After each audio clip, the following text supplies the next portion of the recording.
So it's true that if you have a negative mindset and you're upset and you're mad at the world and you're digging in, you're researching and you're trying to figure out what's wrong with the world, that does create some negative energy, and that does impact your surroundings.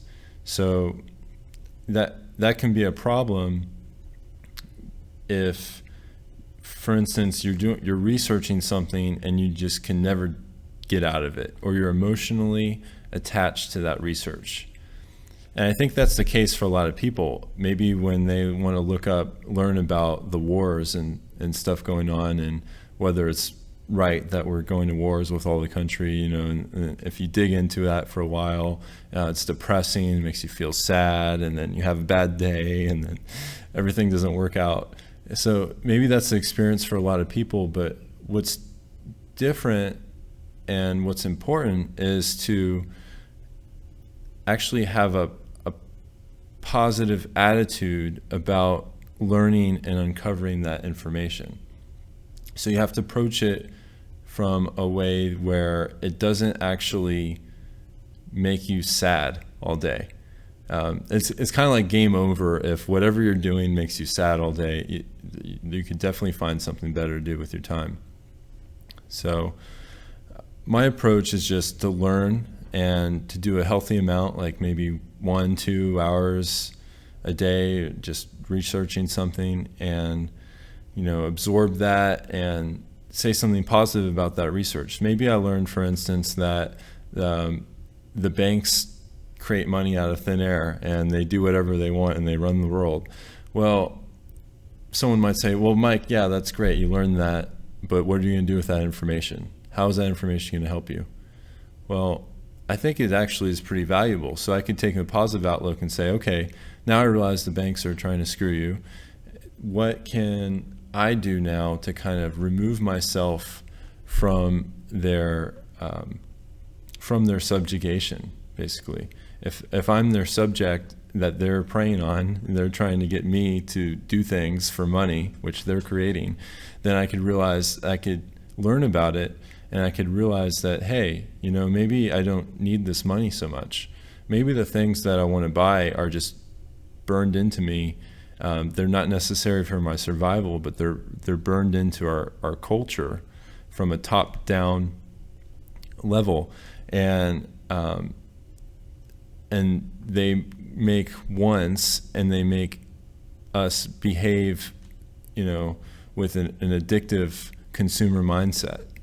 And I could learn about that. I could say, oh, okay, well, that's interesting. What are some things I could learn about, human psychology and addictive behavior and all that? So then I'll go research that next thing, and then maybe next week I'll spend 1-2 hours researching the human mind. So it's constant.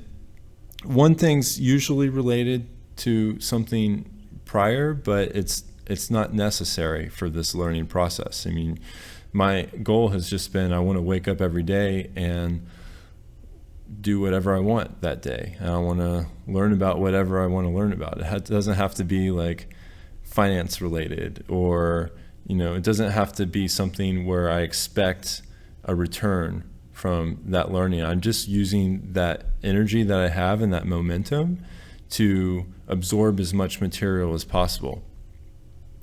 And you have the most momentum when you wake up that day and you just are curious and you have this kind of interest in the topic.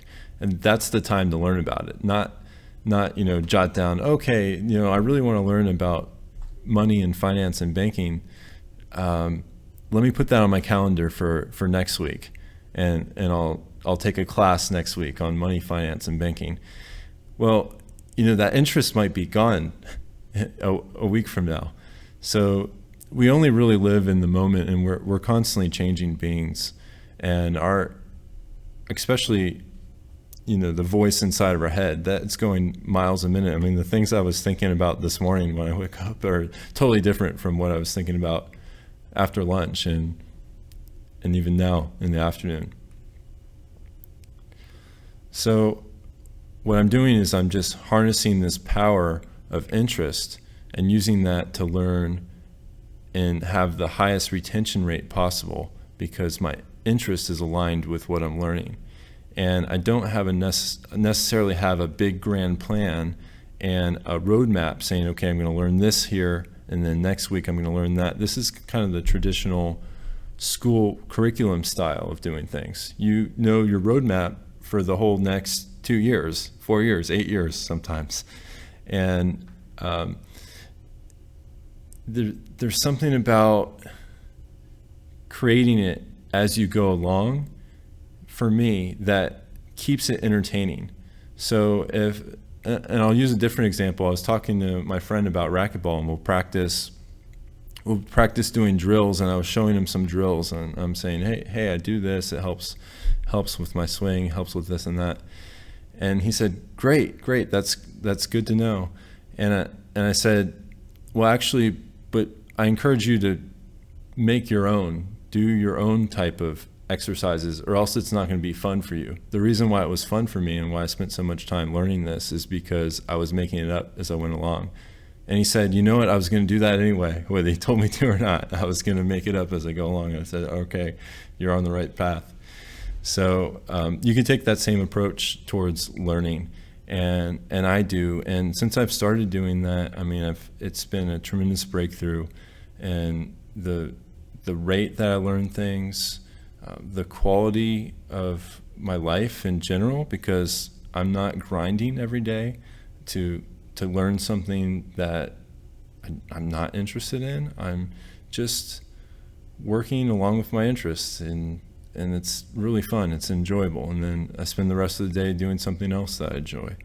So I encourage this way of learning, and I don't think it's negative. I don't think it's a waste of time.